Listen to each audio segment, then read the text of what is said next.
I'm Rudy Rucker, and here we are at the last day of Westercon, Sunday, July 4th, 2010. And I'm holding a microphone because I'm going to tape this.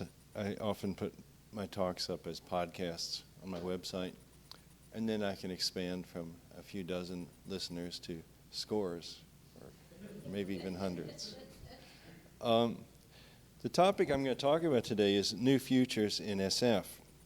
And this is a topic that's interesting to me right now, particularly because I finished a novel in March, and now I'm sort of casting around, wondering what to write about next. And let me start by saying some general ideas, general thoughts about ideas and science fiction novels.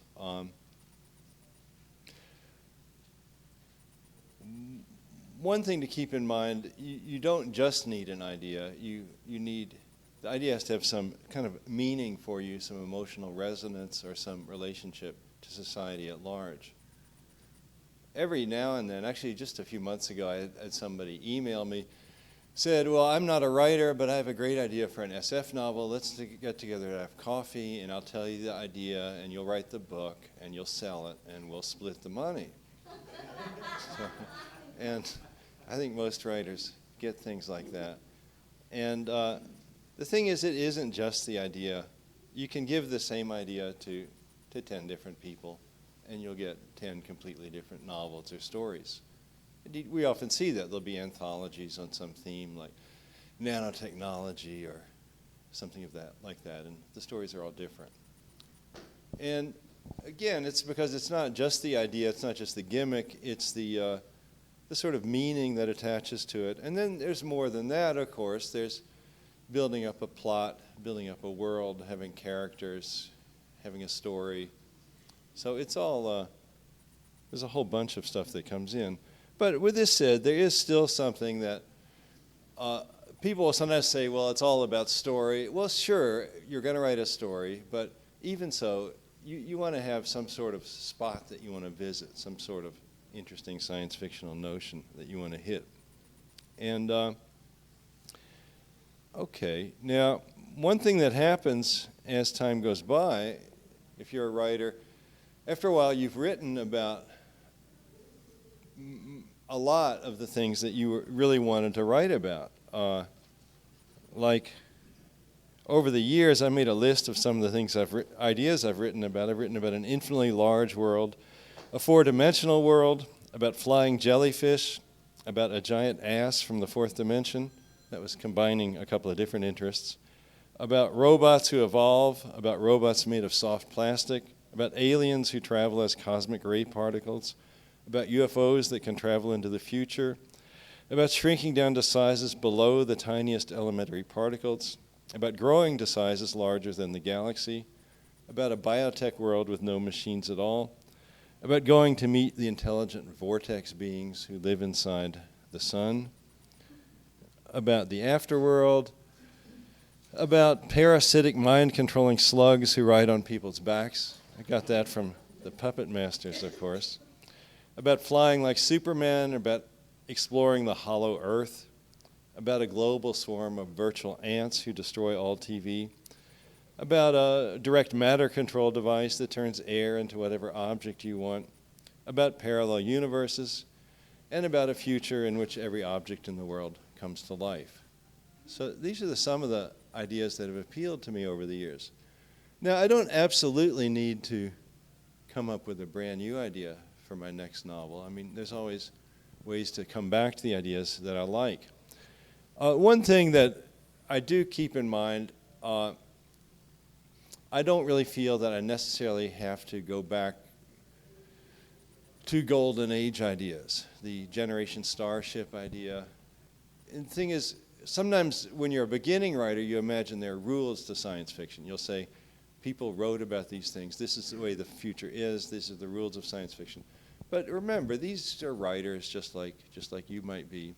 A lot of these ideas, they sort of made up, and it sort of gets this solidity. We read about them, we begin to think that they're really true, and the future has to be that way. But there's no, the future tends to be more surprising than we expected. I mean, I was talking, when I was a boy, TV was new, and people weren't really thinking about cell phones and handheld computer screens and a lot of the things that we have now, the internet. So it's, my point is there's no reason to hold back when you're trying to think about something that might happen in the future. There's a lot of room for stuff to play with. Now, one area that a kind of perennial favorite, or at least in recent years, has become intelligence increase, the robots becoming as smart as we are. And that's sort of been maybe done to death. A kind of a variation on that strikes me as maybe a little more interesting to explore is intelligence augmentation, which has also been treated, but there's one idea that I kind of like, it's kind of an idea, is what if there is some simple trick, some mental trick that we haven't thought of yet that would make us all, 10 times or 100 times smarter. I mean, that's sort of a nice science fiction dream. And the kind of trick I'm talking about, if you do mathematics, and presumably the earliest people doing mathematics, like the Egyptians and the Greeks, they didn't have positional notation. So for them to add or multiply numbers in Roman numerals or in the Egyptian numerals, it's very time-consuming, very slow. And then they picked up this idea from India and then from the Arabs of using, 0 and having numbers be positionally written. And in a certain sense, if you delve into it from a computer science point of view, that gives you an exponential speed up in your calculation. Like something that used to take, 2 to the 10th steps to do now only takes 10 steps. So it's much, much faster. And using writing, that's, that gave us a sort of exponential speed up. So it's nice to imagine, I'm sort of groping for there being some sort of intelligence amplification gimmick that people will look back at it and say, why didn't we think of that earlier, but then we have it. It might be something about forming concepts, doing like a concept calculus. You can go sort of A.E. Van Vogt on you here, so have a new kind of logic. There might be some angle that we could play with there. So that's something that I'm interested in. Another thing that I sort of alluded to before, I like the idea of quantum computation. I think it was, I guess it was Friday night. Some young man came up to me and said, well, I'm at Caltech, and I thought I'd come over to the convention and see what you guys are doing. And I said, well, what are you majoring in? And he says, quantum computation, And that's sort of like, it's like some science fiction subject. It's just insane that they can get courses on it, and not just one course, a whole curriculum on quantum computation. And that's something that there's a lot of room for science fiction coming out of quantum computation. Now, one thing that people think of when they hear the word quantum, they think about all those annoying paradoxes and things of that nature. But the aspect of quantum computation that intrigues me, even though I was a computer scientist for many years, I don't really understand quantum computation. I've always had trouble with quantum mechanics. But the idea behind quantum computation is ordinary matter, in some sense, is performing computations. And that opens the door to this idea that usually if you have any sufficiently bulky type computation, it takes on a sort of aspect of being able to emulate other computations. So, and I think I might have mentioned this in one of my other presentations here, but I like the idea of a future in which ordinary objects become, in some sense, computationally rich. And it's a matter of figuring out the input-output. Certainly, if we look at something like water, the behavior of it is very intricate and complex.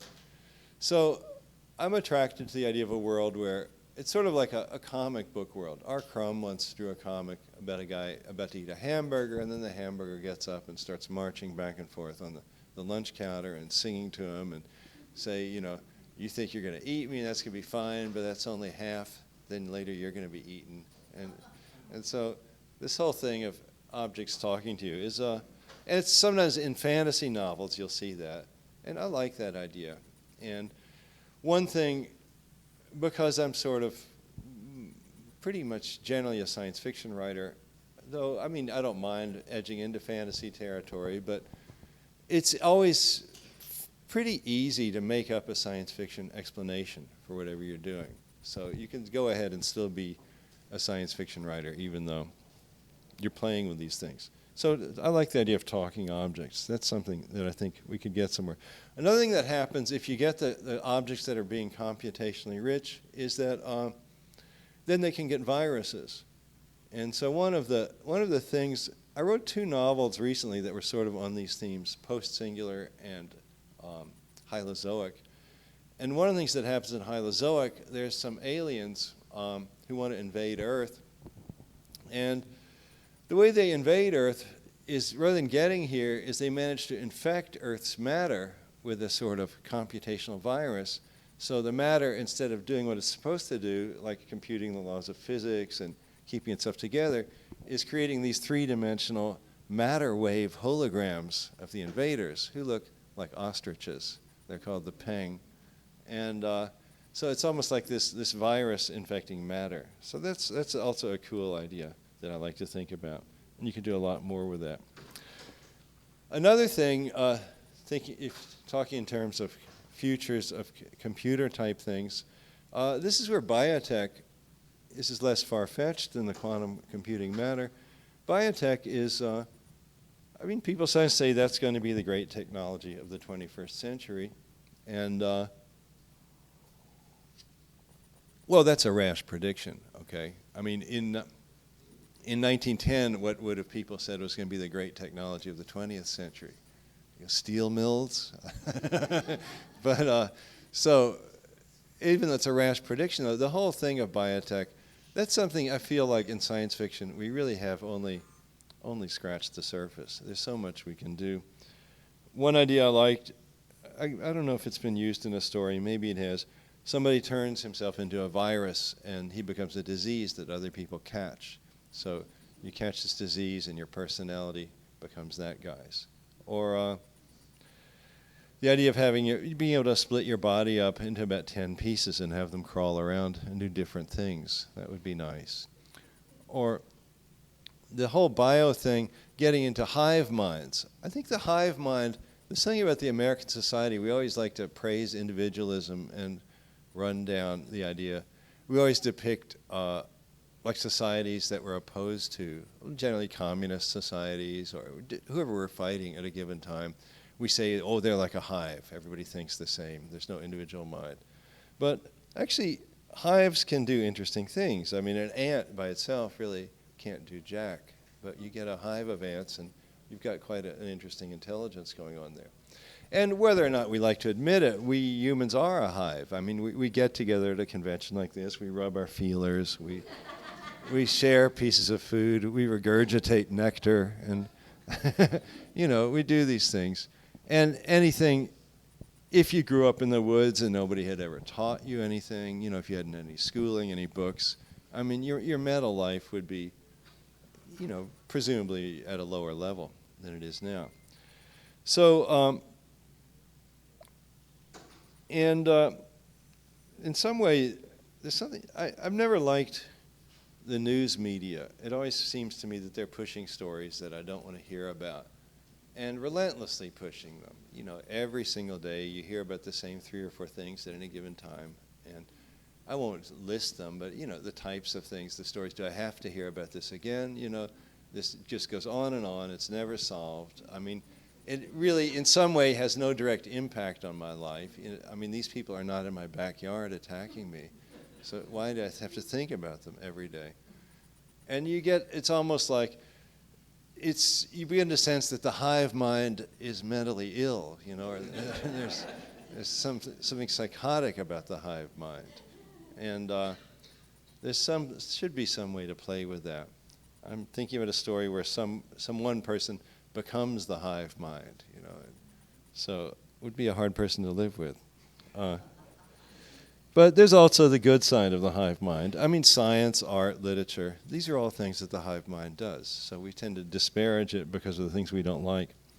So that's something that interests me kind of socially. Now, telepathy is something, it seems, if you didn't know about cell phones and suddenly you saw people using them, you'd almost think that they have telepathy. I mean, they're walking down the street, they're talking to each other. I mean, they've got this extremely, almost invisible, lightweight device. So there's that, and instant messaging. And just, I mean, it's easy to imagine all of this is just going to be ramped up in the coming even 20 years, just incalculably, if we just compare to where we were 20 years ago. You had a cell phone that was the size of a shoebox, you know. So that's something. I think it'll be, at some point, the bandwidth of people's communication will become, so we'll be even saying, why were we so excited about telepathy? I mean, we've got it. You know, I'm sharing my thoughts with you really fast. Now, would we implant chips in our head? That's probably not a good idea, okay? Gets a virus, they want to recall it and put the new release in.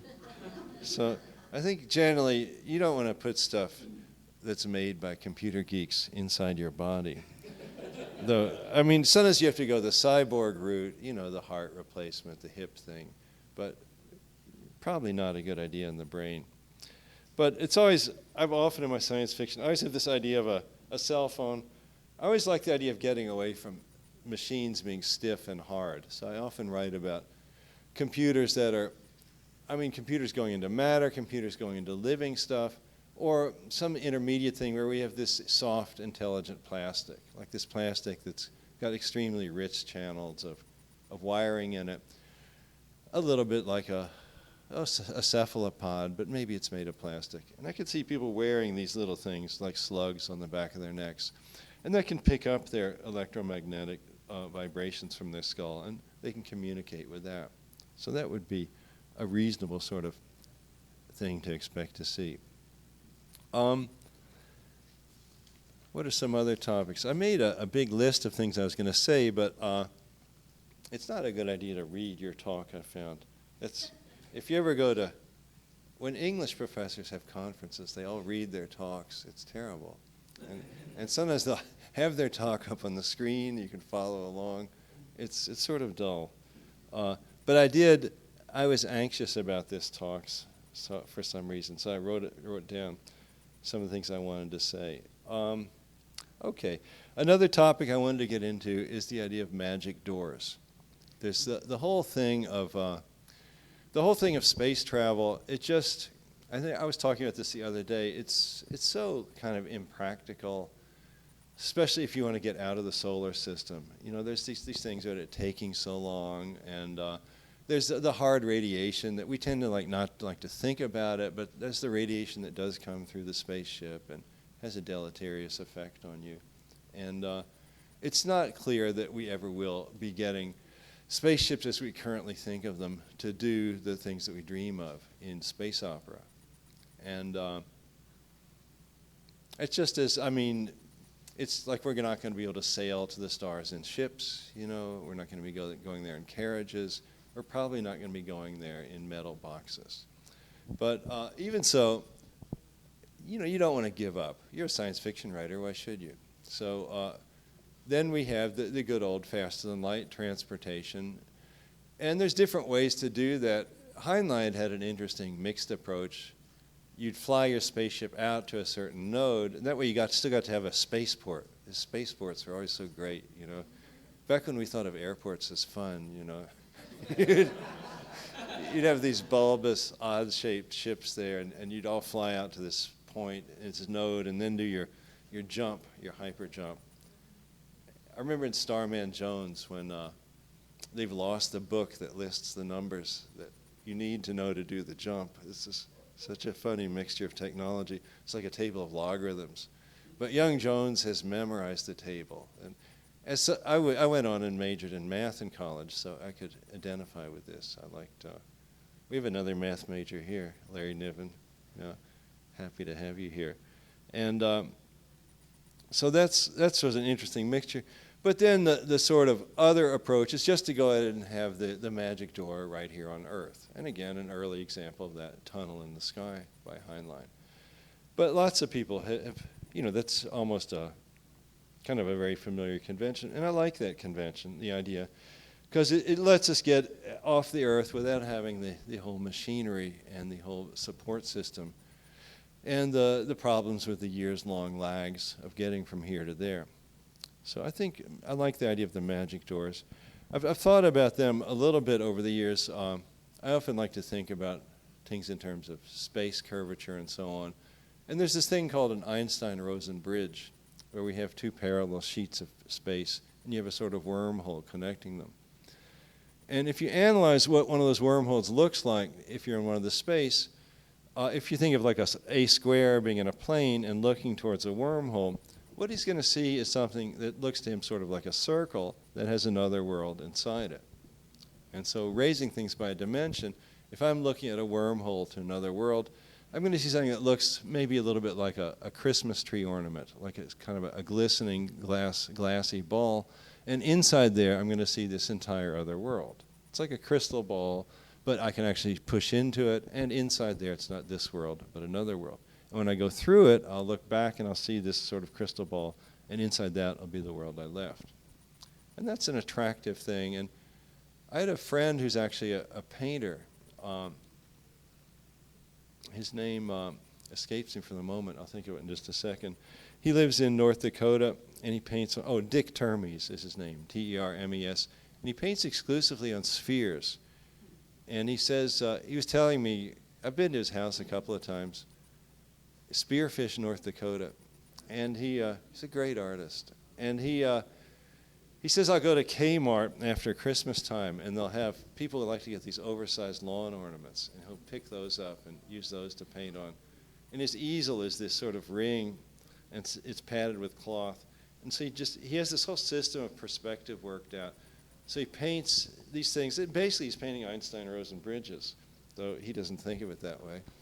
And these worlds. And he was saying, what I like to imagine is sitting in my chair and having a few dozen of these things circling around me like fireflies, and each of them would be a world that I could go into. And one gain when you get into that kind of thing, these doors, they don't have to just go to other places in our world. You get the option of going to parallel realities, or perhaps even to the past, or even into the subdimensions. Subdimensions is a word I started using a couple of years ago. I'm pretty sure it was a word used in the 1940s science fiction. And it's always, in science fiction, there's always a matter of finding buzzwords to explain the effects that you want to do, and words that sound sort of scientific or might even be scientific, but people don't yet fully understand what they are. So in the early years, they'd talk about radio or radiation, and that was enough. You could do anything with radiation in the late 40s. Why are those ants the size of a house? Radiation. And then we got into black holes. Those are useful for a while. Quarks, string theory. There's always like some latest kind of bunch of words that you like to use. For a while, I was big on quarkonium. Whenever something wouldn't work, you'd get some quarkonium. Because I subscribe to the Scientific American, and there's always new words in there. And recently, I decided to sort of go retro, and I've been using the subdimensions. And what do I think the subdimensions are? Well, there's this, one of the many annoyances of quantum mechanics is that they say there's a minimum size, the so-called Planck length. And it's some tiny fraction of the size of a proton.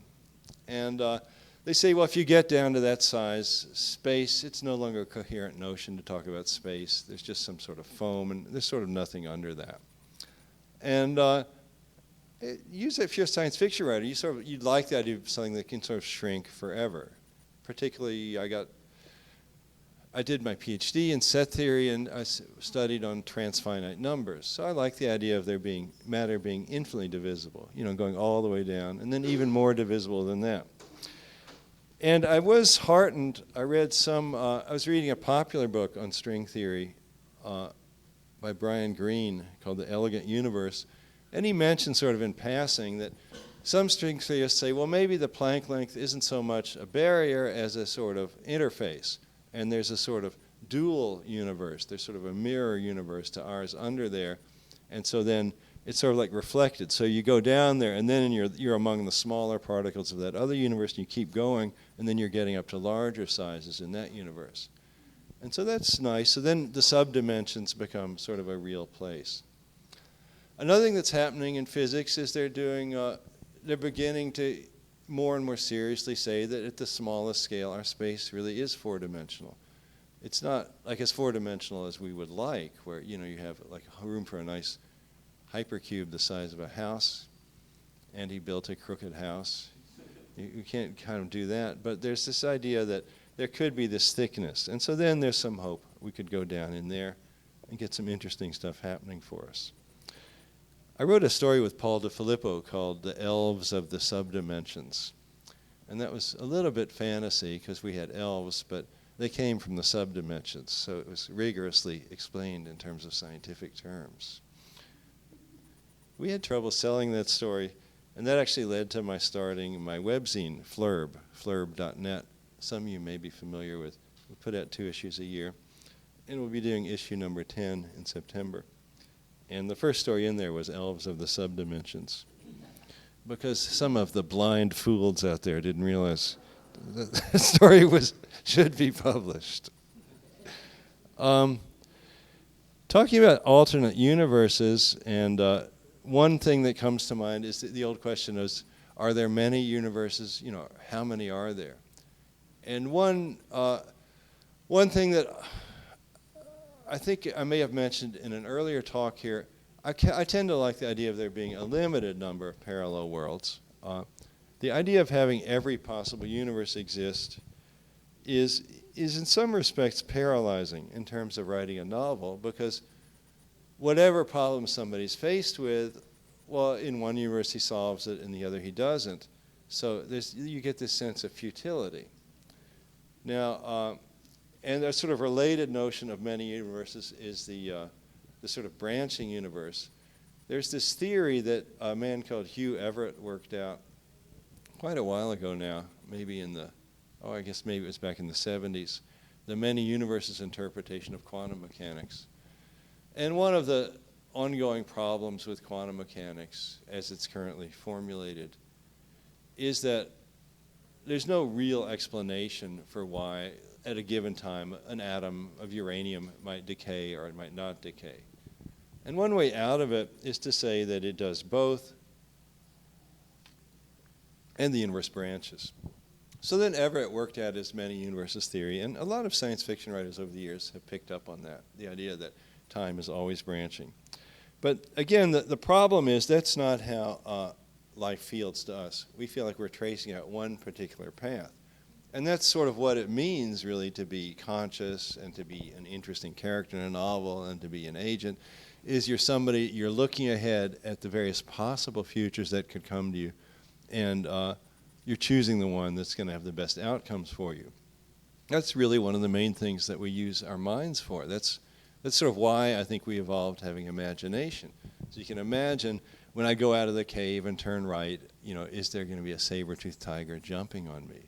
And you can it's not that you have to smell it or hear it. You can just kind of, with your mind, reach out into the space of possibilities. And it's a difficult problem. There's a story I read when I was young, and it was actually only years later I realized it was by Philip K. Dick, because the name at that time didn't particularly mean anything to me. It was a story called The Golden Man, and it's about this sort of a mutant. He's very handsome, but he doesn't really talk much. He's not intellectual in the usual sense of the word, but women are incredibly attracted to him. This is every science fiction writer's dream. And so it's impossible to kill him because he has this sort of what Philip K. Dick has called precog, this precognitive ability. He can see a few seconds ahead into the future. And so they put him into this like concrete room, and they have a machine gun randomly firing bullets all over the room, and he always knows where to zig, just when it would be deadly to zag. He's always seeing a little bit into the future.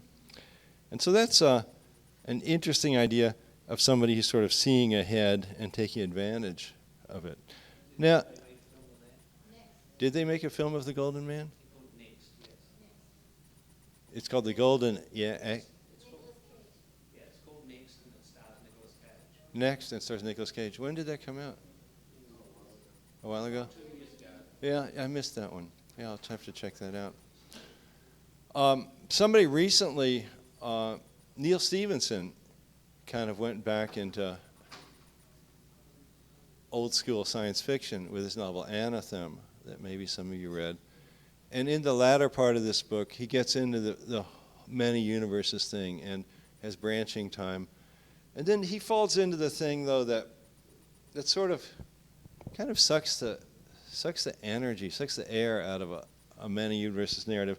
Because the guy will be going along, he'll open a door, and he's hit in a hail of machine gun fire and he's dead. But then, the little break, and then the next scene, he's okay, because then he's somehow, something supposedly jumped to the world where he didn't get killed. But again, if both those universes really exist, then you're just simply stopping the story and starting a different story. And it's somehow not emotionally satisfying, because you want to see your characters facing the problems and somehow doing something correct. So I still, that's one of those things, I still wrestle in my head about a way to write a coherent story that has the branching universe. One thing I've been thinking, what if the universe branches, but there's only like little stubs, that only go out a little bit, and you can say, wait, this is the wrong street, and you can back up, and you sort of do that. And while you're backing up, you forget that you were there. Another area that I've had trouble with writing stories about is time travel. When I was a boy, I've been thinking about Heinlein novels recently because a new biography is about to come out, and David Hartwell was talking to me about it. And Door into Summer is a great time travel novel.